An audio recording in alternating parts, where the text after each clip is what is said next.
ঘষাঘষি করে সবগুলো তুলে ফেললাম। ভাবছেন শাওন আপা পাগল হয়ে গেছে।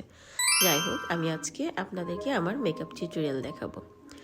তো অন্যদের মতো কিন্তু ট্যাপ ট্যাপ করে মেকআপ গালে বসানোর মতো আমার সময় নেই। আমি 2 হাত দিয়ে খুব ঘষা মাজা করে তারপরে সামান্য একটু লুজ পাউডার নিয়ে সেটা আবার এইভাবে মুছে মুছে ফেলি, যেন পাউডারটা বেশি ভেসে না থাকে। আমার আইব্রো খুবই পাতলা, তাই আইব্রো আর্ট না করলে হয়ই না। আর লিপস্টিক তো আমার খুব ফেভারিট।